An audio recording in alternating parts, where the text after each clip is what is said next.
Hello everyone, my name is doctor Lalit. I welcome you all in the text book super coaching. तो जो बच्चे MSc entrance की तैयारी कर रहे हैं, चाहे हमारा आईआईटी जैम है, सीयूईटी पीजी है, या कोई पर्टिकुलर यूनिवर्सिटी का एमएससी एंट्रेंस एग्जामिनेशन है, not even the MSc entrance examination, आपका इंटीग्रेटेड पीएचडी एग्जामिनेशन भी है, तो उसके लिए हमारा ये जो चैनल है ये आपको बहुत हेल्प देने वाला है। तो जितने भी लोग हैं वो चैनल को सब्सक्राइब करके रखिए, वीडियो को लाइक करें। आज का जो मेरा ये टॉपिक है, मैं कुछ क्वेश्चंस लेकर आता हूँ, कुछ टॉपिक्स लेकर आता हूँ आप लोगों के लिए। वो है हमारा membrane, plasma membrane fluidity, plasma membrane fluidity. ठीक है, पर उससे पहले, स्टार्ट करने से पहले, जिन लोगों ने अभी तक मेरा टेलीग्राम चैनल को सब्सक्राइब नहीं किया वो टेलीग्राम चैनल को सब्सक्राइब कर लीजिएगा और हमारे इस यूट्यूब चैनल को भी सब्सक्राइब करके रखिएगा। मैं आप लोगों को मिलता हूं मंडे टू फ्राइडे शाम को 5 बजे अपने यूट्यूब चैनल पर। कंप्लीटली फ्री क्लास है, और शाम को 6 बजे टेक्स्ट बुक ऐप पर कंप्लीटली फ्री क्लास है। आप वहां आकर भी क्लास ज्वाइन कर सकते हैं। जिन लोगों ने अभी तक वीडियो को लाइक नहीं किया, लाइक करिएगा, चैनल को सब्सक्राइब करके रखिएगा। बात करते हैं मेम्ब्रेन फ्लूइडिटी की। देखो, मेम्ब्रेन फ्लूइडिटी का मतलब क्या है? फ्लूइडिटी से हमारा कंसर्न है फिजिकल स्टेट से। हम लोग एक बात पढ़ते हैं कि प्लाज्मा मेम्ब्रेन की एक खास प्रॉपर्टी होती है जो सेल को सेल बनाती है, और वो है उसका सेलेक्टिव परमेबिलिटी। Selective permeability. ये जो सेलेक्टिव परमेबिलिटी है हमारा, इसका मतलब क्या है? इसका मतलब क्या है कि सेल जब चाहती है, जिस टाइम चाहती है, जिस मॉलिक्यूल को अंदर आना है वो अंदर आएगा, और जिस मॉलिक्यूल को बाहर जाना है वो बाहर जाएगा। ये सेल डिसाइड करती है, और सेल की मेम्ब्रेन डिसाइड करती है। इसलिए हम बोलते हैं सेलेक्टिव परमेबिलिटी। सेलेक्टेड ही मॉलिक्यूल्स का मूवमेंट जो है अक्रॉस द मेम्ब्रेन आपको मिल सकता है, जिसके लिए सेल की मेम्ब्रेन का एक फिजिकल, प्रॉपर फिजिकल स्टेट का होना, ना तो ज्यादा सॉलिड ना ज्यादा लिक्विड होना जरूरी है। मेम्ब्रेन एक फ्लूइड स्टेट में रहती है, होना जरूरी है। अब इस केस में अगर आप मेम्ब्रेन की फ्लूइडिटी को इंक्रीज करते हो, यानी कि आप जो है, जो लिपिड के मॉलिक्यूल है उनके बीच की डिस्टेंस को बढ़ाते हो, तो वो मॉलिक्यूल भी क्रॉस कर सकते हैं जो सेल नहीं चाहती कि एक साइड से दूसरी साइड मूव करे। और अगर आप फ्लूइडिटी को कम करते हो, यानी कि आप उसको जेल फेज की तरफ लेकर जाते हो, ठीक है ना, या मोर क्रिस्टलाइन फेज की तरफ लेकर जाते हो, मोर ऑर्डर्ड फेज की तरफ लेकर जाते हो, उस केस में वो मॉलिक्यूल भी मूव नहीं कर पाएंगे अक्रॉस द लिपिड बाइलेयर जो सेल चाहती है कि करे। इसलिए मेम्ब्रेन की फ्लूइडिटी का मेंटेन होना, यानी कि फिजिकल स्टेट का मेंटेन होना बहुत जरूरी है। इस फ्लूइडिटी को हम लोग जो है, इसमें अब मेम्ब्रेन की फ्लूइडिटी किस चीज पर डिपेंड करती है? मेम्ब्रेन की फ्लूइडिटी दो चीज पर डिपेंड करती है। अगर हम फ्लूइडिटी की बात करें, पहला है हमारा एक एक्सटर्नल फोर्स जिसको हम बोलते हैं टेम्परेचर। टेम्परेचर को आप कंट्रोल नहीं कर सकते जनरली। टेम्परेचर इंक्रीज होगा तो फ्लूइडिटी इंक्रीज होगी, टेम्परेचर अगर डिक्रीज होगा तो फ्लूइडिटी डिक्रीज होगी। लेकिन अगर मुझे टेम्परेचर इंक्रीज या डिक्रीज करने पर भी फ्लूइडिटी को मेंटेन रखना है, तो मुझे फिर चेंज करना पड़ेगा लिपिड में। यानी कि दूसरा जो फैक्टर है वो है प्लाज्मा मेम्ब्रेन का लिपिड, जो मेम्ब्रेन की फ्लूइडिटी को रेगुलेट करता है। लिपिड में मेनली हमारा जो सारे लिपिड होते हैं, फॉस्फोलिपिड, ग्लाइकोलिपिड, या हमारा कोलेस्ट्रॉल,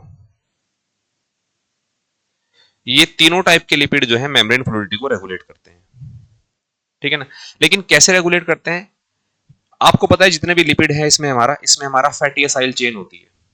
सो स्टेरॉइड को छोड़ देकर हम कोलेस्ट्रॉल को छोड़ दें, इन दो में हमारा जो मेजर रेगुलेशन करेगा वो करेगा fatty acyl chain. Fatty acyl chain का नेचर कैसा है, मतलब चेन की लेंथ कितनी है, और हमारा चेन के अंदर सैचुरेशन या अनसैचुरेशन का लेवल क्या है फैटी एसिड का, वो डिसाइड करेगा।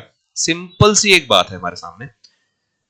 जितने, अगर हम लोग बात एक्सटर्नल फैक्टर, तो आपको समझ ही गए कि टेम्परेचर इंक्रीज होगा या डिक्रीज होगा वो मेम्ब्रेन की फ्लूइडिटी को अफेक्ट करेगा।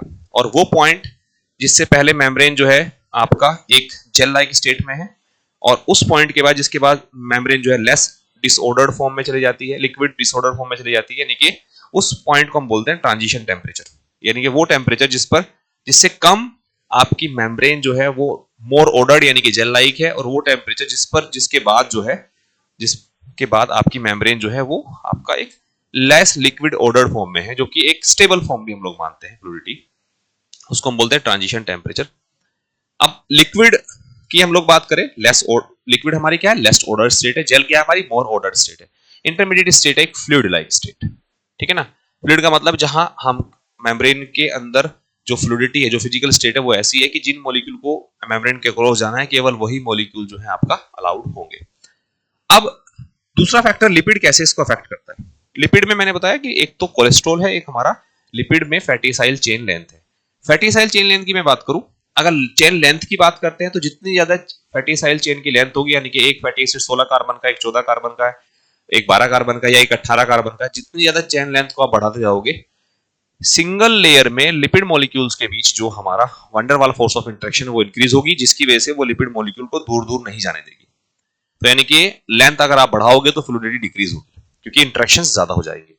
लेंथ अगर आप कम करोगे, उसी टेम्परेचर पर हमारा इंटरेक्शन वीक होगी, तो लिपिड मॉलिक्यूल दूर दूर रहने के चांसेस है, तो मेम्ब्रेन जो है वो लेस फ्लूइड होगी, सॉरी मेम्ब्रेन जो है वो मोर फ्लूइड होगी। और अगर लेंथ ज्यादा है तो मेम्ब्रेन जो है लेस फ्लूइड होगी। दूसरा फैक्टर है हमारा, वो है हमारा सैचुरेशन का। जितने ज्यादा सैचुरेटेड फैटी एसिड होंगे किसी भी लिपिड बाइलेयर में, सैचुरेटेड फैटी एसिड एक दूसरे के पास पास रहते हैं, क्योंकि अनसैचुरेटेड फैटी एसिड में डबल बॉन्ड एडिशन की वजह से किंक आ जाता है, जिसकी वजह से वो लिपिड मॉलिक्यूल दूर दूर चले जाते हैं। अगर मेम्ब्रेन में आपके सारे के सारे सैचुरेटेड फैटी एसिड है तो मेम्ब्रेन की फ्लूइडिटी लो होगी, और अगर अनसैचुरेटेड फैटी एसिड है तो मेम्ब्रेन की फ्लूइडिटी आपकी इंक्रीज होगी। तीसरा फैक्टर है हमारा कोलेस्ट्रॉल। कोलेस्ट्रॉल मेम्ब्रेन फ्लूइडिटी को ना तो बढ़ाता है ना घटाता है, वो मेंटेन करके रखता है। हालांकि हम लोग एग्जाम में क्वेश्चन आएगा तो ये बोल सकते हैं कि जो लिपिड है लो कंसंट्रेशन पे मेम्ब्रेन की फ्लूइडिटी को इंक्रीज करता है, लेकिन इसका कंसेप्ट समझिए मेंटेन कैसे रखता है। कोलेस्ट्रॉल अपने आप को इस फैटी साइल चेन के साथ में इंटरेक्शन कराता है। इसका जो पोलर पार्ट होता है, कोलेस्ट्रॉल एक एम्फीपैथिक मॉलिक्यूल है, उसका एक जो पोलर पार्ट है वो पोलर हेड से इंटरेक्ट करता है, और जो उसका मैक्सिमम नॉन पोलर पार्ट है जहां स्टेरॉइड न्यूक्लियस हमारा, वो फैटी साइल चेन से इंटरेक्ट करता है। अब अगर दो लिपिड मॉलिक्यूल के बीच में आपने कोलेस्ट्रॉल को ऐड कर दिया तो डेफिनेटली उसने थोड़ा तो डिस्टेंस बढ़ाई ना लिपिड मॉलिक्यूल की। लेकिन अगर आप टेम्परेचर को इंक्रीज कर रहे हैं, वो होल्ड करके रखता है लिपिड मॉलिक्यूल को। टेम्परेचर अगर आप इंक्रीज करोगे तो लिपिड मॉलिक्यूल को ज्यादा दूर भी नहीं जाने देगा। तो शुरुआत में लो कंसंट्रेशन पर वो फ्लूइडिटी को इंक्रीज करता है, लेकिन अगर आप एक अच्छी कंसंट्रेशन रखते हैं और टेम्परेचर को इंक्रीज करते हैं एट हाई टेम्परेचर इंक्रीज करने पर वो हमारा कोलेस्ट्रॉल जो है वो मेम्ब्रेन फ्लूइडिटी को बढ़ने नहीं देगा। यानी कि मॉडरेट टेम्परेचर पर वो फ्लूइडिटी को हमारा क्या करेगा, कम करेगा, और लो टेम्परेचर पर वो फ्लूइडिटी को हमारा इंक्रीज करेगा। तो टेम्परेचर डिपेंडेंट मैनर में हमारा कोलेस्ट्रॉल जो है वो काम करता है, ठीक है ना, क्योंकि वो बीच में घुस गया है। तो जब वो दूर दूर जाना चाहते हैं बिकॉज ऑफ एक्सटर्नल फोर्स, उनको दूर नहीं जाने देगा। लेकिन वो अगर ज्यादा पास आना चाहते हैं because of external force is temperature को कम कर रहे हैं, पास पास आने की कोशिश करेंगे तो पास पास भी नहीं आने देगा, ठीक है ना। यानी कि लो टेम्परेचर पर फ्लूइडिटी को इंक्रीज करके रखेगा, लेकिन मॉडरेट टेम्परेचर पर वो फ्लूइडिटी को डिक्रीज करेगा अगर आप उसको ऐड कर रहे हो तो। बहुत ही सिंपल सा कंसेप्ट था। आई होप आप लोगों ने एंजॉय किया होगा। Thank you so much everyone, bye bye.